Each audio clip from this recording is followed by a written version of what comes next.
Ito po yung RMZ 450 na 2007 na papakita ko lang po yung mga gagawin ko bago ko ibuo. Gagarasahan ko lahat po yung mga ito, swing arm, bushing, yan, tsaka linkage. Yan. I-edit ko na lang po na isang buong video, pati yung review ng motor. Titignan nyo na lang po yung pagbuo, pati po yung stem niyang yun, no? Gagarasahan din po yan.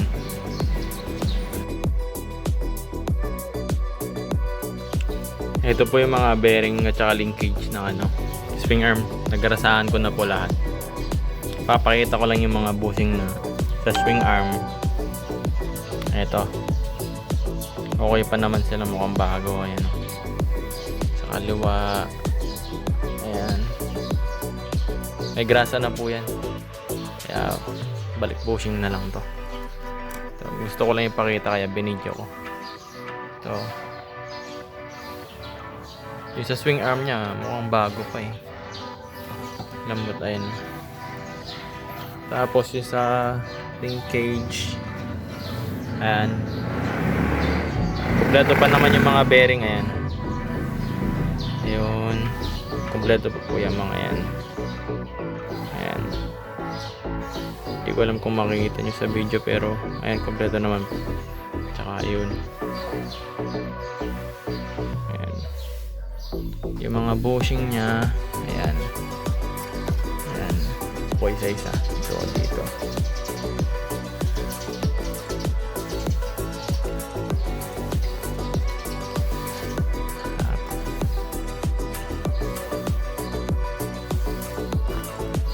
Buhay pa naman yung mga linkage niya. Tsaka to.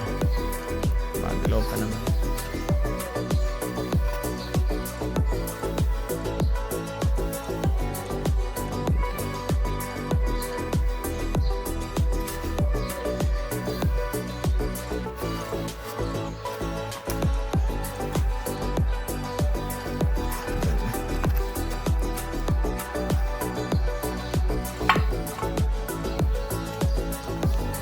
Ito, hindi ko na po siguro ipapakita na gagarasahan ko yan. Lalagay ko na lang. Sa timelapse ko yung buong motor, paano ko ibubuo. Ito po yung RMZ 450 bago ko buuin. Nakapiraso pa yan. Bibidyo ko paano ko ilalagay isa-isa. Sa timelapse ko na lang siguro para di masyado mahaba yung video.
Ito na nga po yung RMZ natin na binubuo, papaandarin ko lang.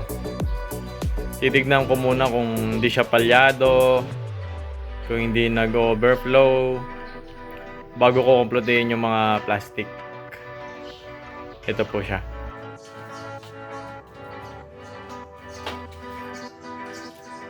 Yung mga gamit niya, oh. Habang walang plastic, tignan niya na. Ayan. Yung mga radiator po niya, pansinin nyo, ayan, wala pang nayupi. Ibig sabihin hindi siya na natumba or sumemplang ng malala. Ayan. Medyo lang nga ito. Pero normal lang yan naman sa mga dirt bike.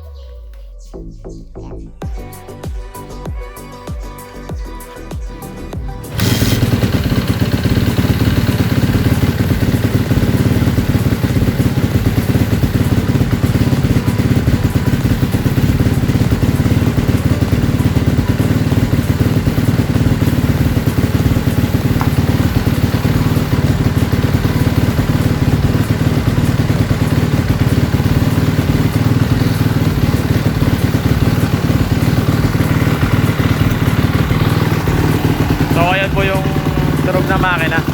Ito lang po yung maingay na. Ayan.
So ayun po, kumandar naman at okay naman yung ano niya, yung minor.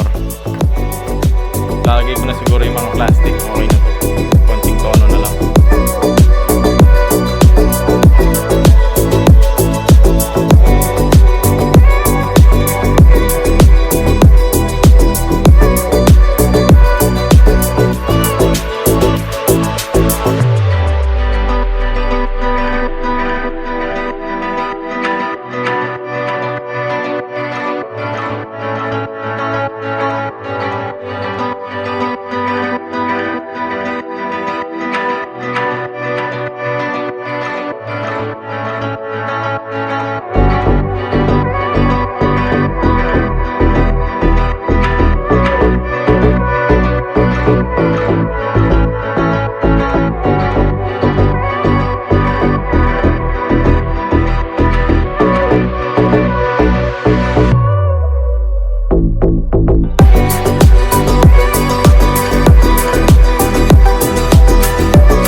So ito po yung number plate na ginawa ko.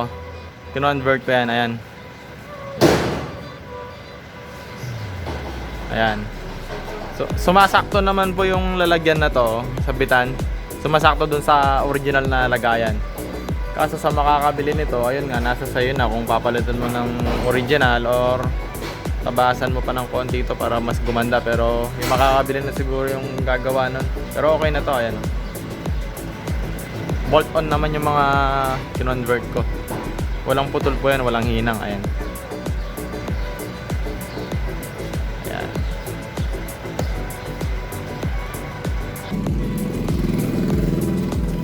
Ito po yung binubuo natin, natapos na rin, nabuo na. Nandito yung mga panlabas na gamit, mga plastic, ayan, kadena, gulong, tambutso, nalagay na lahat. Nagsimula sa pira-piraso, diba? Ayan, natapos din. Gawan ko na lang po na review sa may racetrack to. Para yun na lang tignan sa mga mag-inquire na bibili. Salamat.